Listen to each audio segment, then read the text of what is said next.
these are the three major differences between the Catholic religion and the Protestant religion. The question then is, why is it that the North will become mainly Protestant and the South of Europe will stay mainly Catholic? Okay? So again, no one knows why this is the case. Okay, and you'll hear different arguments. It could have been weather, it could have been personality, it could have been a lot of different factors, okay? But one possibility I want to present to you today is the cultural factor, which is that the south of France and the north of France are culturally different. So let's look at south of France. South of Europe. The southern Europe, countries of Spain, France, and Italy were heavily influenced by Roman culture. That's where the Roman Empire was based. The Roman Empire eventually became an imperial bureaucracy. There are three core values to the Romans, right? Liberty. Now, liberty, this is really important. It means obedience to the law. Because only by obeying the law can people be free to do what they want. Second is the idea of republica. Republica means public virtue, to serve the public good, which basically means obeying what the Senate tells you to do, okay? Obeying authority. And the last is the idea of piety, which is to respect the customs and history and traditions of Rome. Okay, so these are the three major values of the Romans. And we can believe that they became embedded in the south of Europe. Now, let's look at Viking culture, okay? And when I say Vikings, I don't really mean Vikings per se. What I really mean are those Proto-Indo-Europeans that never really assimilated into Roman culture, all right? So what are their values? Well, they believe in courage, they believe in loyalty, and they believe in resourcefulness. And we discussed this when we discussed the Vikings. Now, what we're going to do is this. We're going to map Catholic belief with Romans, and we're going to map Viking belief with the Protestants and see what happens. Okay, so the Catholics, they believe in orthodoxy, right? Well, the Romans also believe in orthodoxy. They call it liberty, right? Obedience to laws. Don't question laws, just obey them. Catholics believe in hierarchy. Well, Romans believe in hierarchy as well. They believe in obeying the Senate. The Senate is the ultimate authority, right? Catholics believe in justification by works. The Romans believe in piety, right? Respecting tradition. You don't have to believe in these traditions, but you must respect them, right? So this is pretty close. I mean, it's not perfect, but this suggests that Roman culture had a tremendous influence on the development of the Catholic Church. Now let's look at the Protestants, okay? They believed in direct access to God through the Bible. Well, the Vikings believed in courage. What is courage?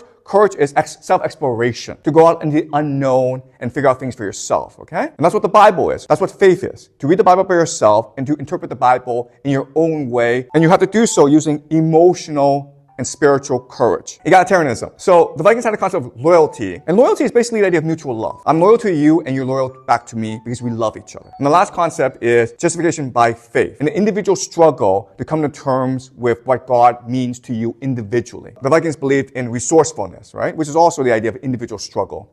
You can figure out by yourself if you work hard enough.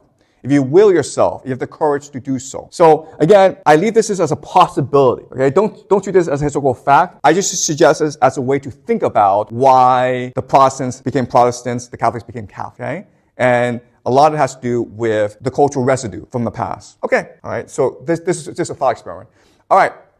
So let's now talk about why is it that the Protestant Reformation won out. Again, they were up against the Holy Roman Empire. They were up against Catholic Church. There were more people in Catholic Europe. Catholic Europe was wealthier and stronger, but they still won, okay? And the reason why they won is due to the invention of three things. The first thing is the printing press, which allowed for mass literacy and education. Now, everyone could read the Bible. Before, you couldn't do so. You couldn't afford a Bible. But now everyone can read the Bible. But not only that, but everyone can now become self-educated. You can read all the classics by yourself. And the Protestant religion compelled you to be literate and to be educated. And as such, the Protestants as a whole were more well-educated than the Catholics. Okay? That's the first reason, the printing press. Second reason is the musket. This is really important. Before, the main weapon, the ultimate weapon was a knight, the armored knight. And the armored knight was a professional soldier, right? And that's where the knights were the nobility, because they had to spend all their time training for war, going to war, fighting wars. And it's very expensive to be a knight. But now, eventually, you have the gun, the musket, okay? And it takes about 60 days for anyone to learn how to use the musket. And the musket is, the thing about the musket that's really important is it's able to pierce the armor of the knight, which makes the knight useless in war now. It's a musket is important. So in other words, anyone who has courage and devotion mainly the Protestants, they're able to fight a war. And the musket will be vital, it'll be crucial for both the American Revolution and the French Revolution. And we'll discuss the musket when we get to the American Revolution and the French Revolution. The last thing is the idea of banknotes, okay? Before,